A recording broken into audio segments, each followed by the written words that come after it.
I'm sure a lot of farmers are using evapotranspiration methods as applying water, but some may not be, and it could be used with them. So I would ask you to ask Roland to see what they can do about getting those type of programs promoted, some sort of funding done, and that way you can get the folks out of the UC system and other people who are already certified to come into the county and help us out.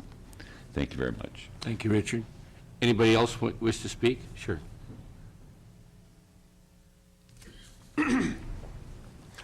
Granville Pool, Redwood Valley County Water District Board.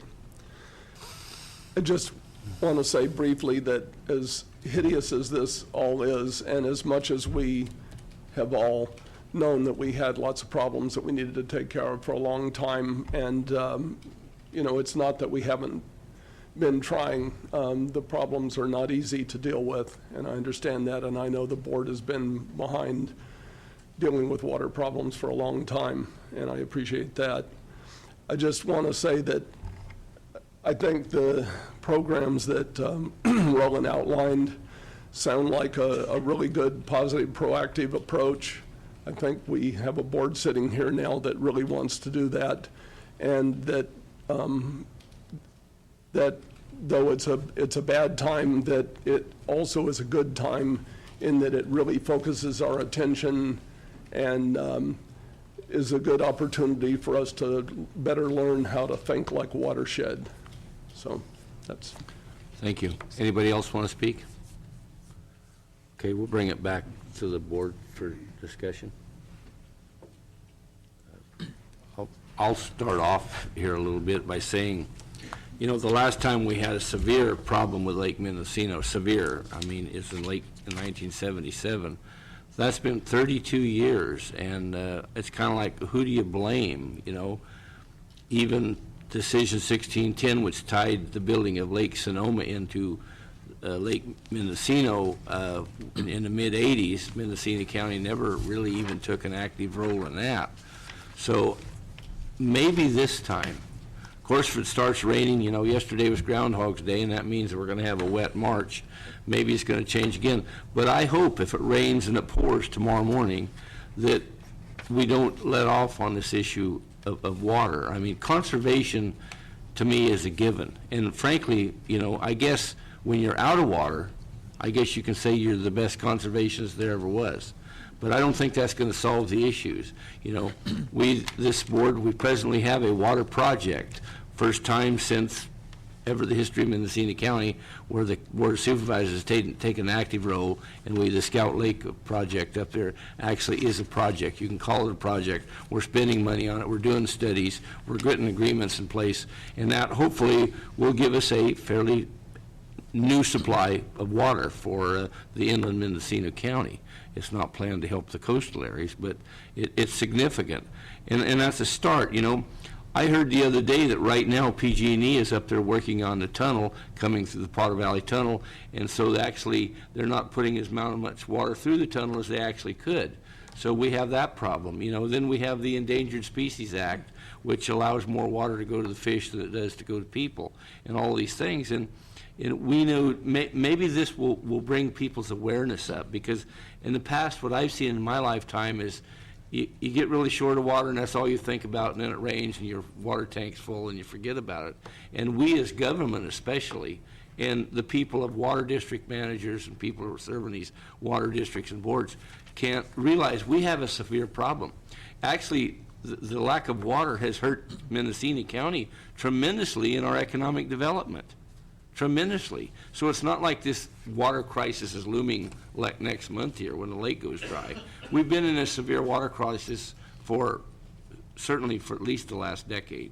So I hope that we can, and when I say we, speak to my board here, that we can keep this awareness up and actually be proactive. You know, I'm not much into writing letters and doing resolutions and whatnot. You know, we're out of water. We got to come up with some more water.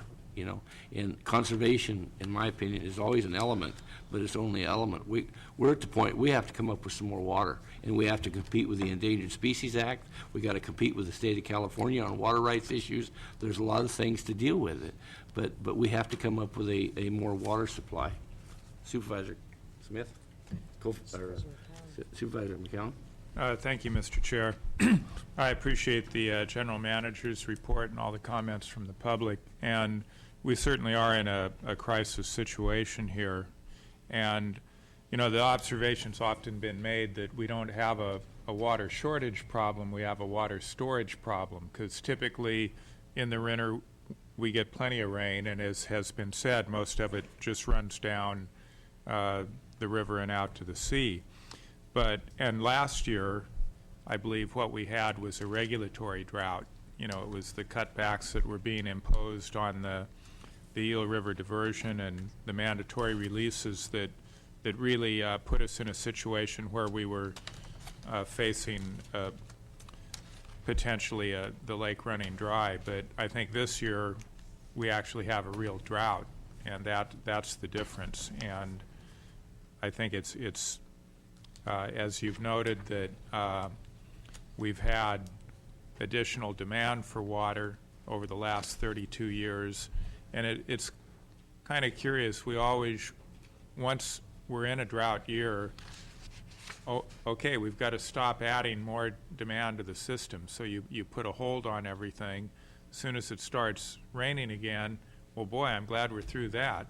But we still haven't done anything to address the long-term need. So then when we come up to another drought year, then the problem is all the worse for that. I think that conservation is certainly not a long-term solution, but it's the only real solution available to us right now that we can implement right now. And when you have emergency cutbacks or mandatory cutbacks of 30 to 50%, I'm wondering how long we have to wait before we can declare an actual emergency. And I understand the declarations of drought are providing the necessary assistance to agriculturalists, or at least putting them in line for whatever assistance is available. And it sounds like we're covered up to May 15th without having to take make another declaration of drought as far as covering agriculturalists. But is there something more that we could be doing now or should be doing now to put ourselves in line for any other assistance that might be available generally? To address that question, the drought declaration, that is exactly one of the things we hope to accomplish with that declaration there. And the idea here is, staff, we will meet with the other water districts and those who will be directly wanting to be seeking grant monies to make sure that the declaration that we put together will maximize their opportunities to go after that grant money. It may also be worth reiterating that this drought declaration is a little bit different from the ag declaration that Tony talked about. You know, in the case of the ag department and their program, they are unable to declare a drought emergency until actually there's some damage, crop damage and whatnot. They will go ahead and they will do that and or extend the existing one. The drought declaration that I'm talking about is more geared towards public awareness and towards positioning ourselves to be better able to compete for grant monies, because someday I'm sure the state will finally get a budget, and when they do, as typical of the state, they'll probably want to spend a lot of money real fast, and so we really need to be in position to grab some of that, and that's part of what this drought declaration would do. So, Supervisor Smith? Thank you, Mr. Chair.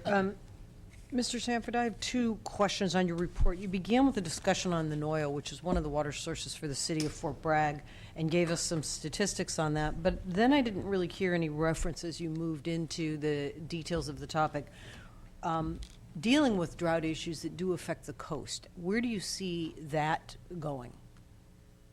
in terms of the options available Yes. for the coast. Yes, then you went into a discussion that had more relevance and was more pointed with respect to the inland area. So I'm just wondering Sure. where that fits in the equation.